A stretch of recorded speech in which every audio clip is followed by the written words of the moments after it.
하는 얘기밖에 안 되는 거예요, 그거는. 예.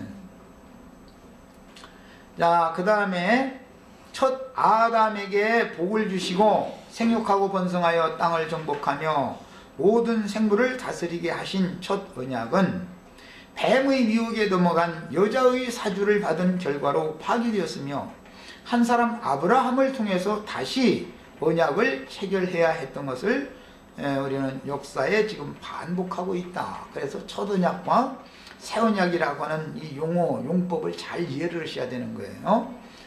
첫 아담의 복은 가인과 그 후손들이 받았지만 가인과 그 후손들은 못 땅에 가서 번성하고 애녹성을 쌓고 거기서 이제 잘 먹고 잘 살았죠. 세상 말로 말하자면. 그래서 저주받은 땅의 복은 가인의 후손들이 받았다 이거예요. 그러나 땅에서는 아벨 대신에 주신 셋의 후손들은 땅의 복을 받을 방법이 없었었죠. 왜냐하면 셋의 후손들은 농사할 수 있는 물이 넉넉한 땅을 차지한 것이 아니고 목축으로 살아갈 수밖에 없는 거칠고 메마른 땅을 받았으니까 땅의 복을 애당초 아벨 대신해 주신 셋의 후예들은 받을 수가 없었었죠. 그 아버지 아담의 직업이 저주받은 땅에서 이제 농사하는 건데 그 직업을 가인이 상속받았으니까 당연히 물이 넉넉한 그 평지 들판은 당연히 가인의 후손들이 받았으니까 그건 뭐 땅의 복은 당연히 가인의 후손들이 받았죠. 그러나 그것이 하나님의 관점으로 보면은 땅의 복, 육신의 복이라는 것이 저주다 이거예요. 그게 이것이 너무 놀라운 일이죠. 그러나 이 기본 사상이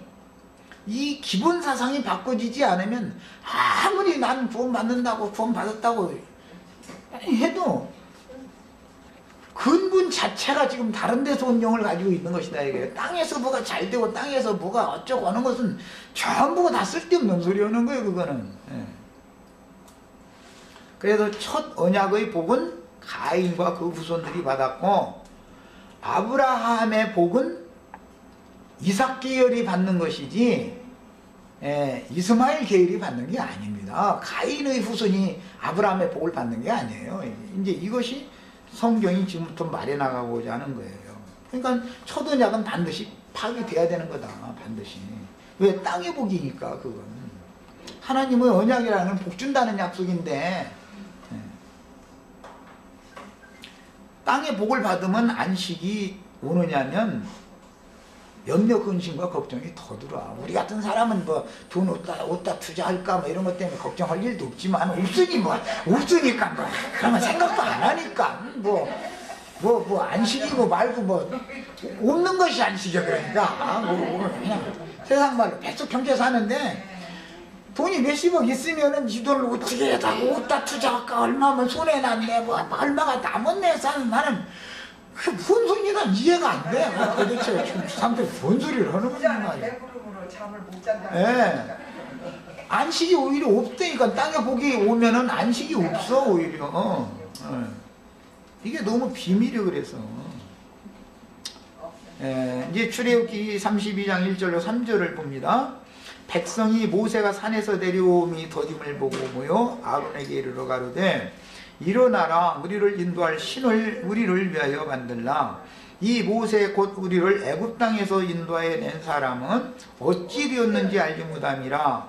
아론이 그들에게 이르되 너희 아내와 자녀의 귀의 금고리를 내게로 가져오라.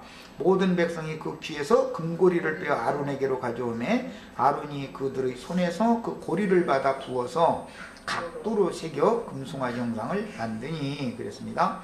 우상을 만드는 재료는 이미 이스라엘 집의 아내들, 아들들, 딸들의 귀에 달려있는 귀걸이였으니 금 귀걸이가 무엇을 의미하는지를 먼저 깨달아야 하는데 이스라엘에게 금 귀걸이가 없었다면 금송아지를 만들 수가 없기 때문이며 금송아지 우상의 근본 재료는 이스라엘의 금 귀걸이였다는 것을 지금 의도적으로 성경이 제시하고 있습니다.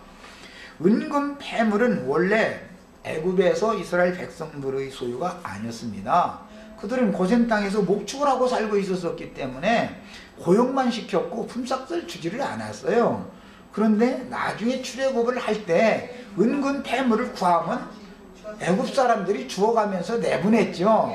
그냥 원래 그것은 애굽 사람들이 것이지 이스라엘 사람들이 것이 아니에요. 자, 그런데 이제 은근 폐물을 가지고 나와가지고는 전부 귀를 이게 채우는 귀걸이를 만들었더라는 것이죠. 말하자면, 자, 자신을 이것은 돋보이게 치장하려고 세공하여 귀를 뚫고 채운 이제 고리인데, 애굽의 금은 세상에서 가장 귀하고 가치 있는 것을 상징합니다. 금이라는 것은 참 가장 귀하고 가치 있는 거죠. 그러니까 이제 세상에 금이 있으면 그건 속된 거지요.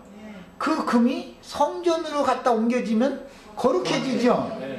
아, 그러면 금이라는 것은 쇠붙이, 그때 당시로는 쇠붙이를 말하지만 먼 후일나라는 이제 점점 문화가 발달할수록 종이로 도안을 만들어 가지고 화폐를 만들죠. 지금은 동전 사용을 잘 않고 화폐를 이제 만들어서 사용을 하는데 그게 금이죠.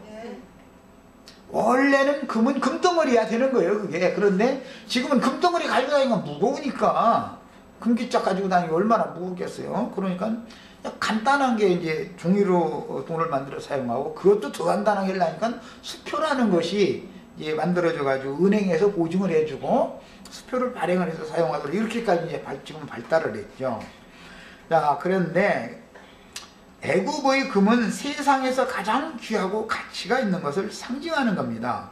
세상 영광의 대표인 돈, 이 재물신을 상징하며, 귀를 뚫는 것은 세상의 말 애굽 술사들을 통해서 들려주는 뱀의 유혹을 습관적으로 듣는 것을 상징하는 거예요. 원래 이스라엘의 귀를 뚫는 것은 하나님의 말씀을 듣도록 귀를 뚫어야 되는 거예요. 세상 말은 들리지 말고 하나님의 말씀만 듣도록 하려고 종된 자들, 아까 우리 양재님 말씀하셨는데, 이스라엘이 종이 되려면 반드시 문설주에다가 그 귀를 대고 쏜 곳으로 귀를 뚫어서 종된 표시를 가지라고 그랬어요. 종은 귀가 뚫려야 되는 거예요. 세상 말에 대해서는 듣지 말고 그 주인이 하는 말만 들으라 이 말이거든요. 그러면 이제 우리의 주인은 그리스도니까 그리스도의 하늘의 음성만을 들어야 되는데, 애굽 사람들은 습관적으로 세상의 말만을 듣는 것이 습관이 되어 있다 이거예요. 자, 이것이 애굽에서 400년 동안 종살이를 하면서 히브리 사람들이 하나님의 말씀 듣는 것에는 귀를 닫고 세상 말 듣는 것에는 귀가 크게 열렸다는 것이죠. 400년 동안 애굽에 내려가서 종살이를 하면서 그게 습관이 되어버린 거예요. 이건 에덴 동산에서도 하나님이 말씀하신 그 말씀은 점점 희미하게 들리다가 나중에 안 들려버리니까 뱀의 말을 받아들이는 것이지, 하나님의 말씀이 계속 큰 음성으로 들린다면 뱀의 말을 안 듣죠. 하나님의 말씀이 불분명한 상태로, 왜? 육신의 눈에 보이는 어떤 것들을 자꾸 탐하는 이 마음이 속에서 웅크리고 있기 때문에 하나님의 말씀보다는 육적인 어떤 것을 눈에 보이는 대로 취하고 소유하고 누리기를 원하는 마음에 자꾸 이끌리니까 뱀이 하는 말에 귀를 기울이게 되는 것이지, 그런 것은 전혀 보지도 듣지도 않는다 그러면은 뱀이 아무리 그때는 들어오지도 않고, 들어올 틈이 없으니까 들어와서 별소리를 해도 또 먹히도 않고, 세상 말로. 그렇습니다.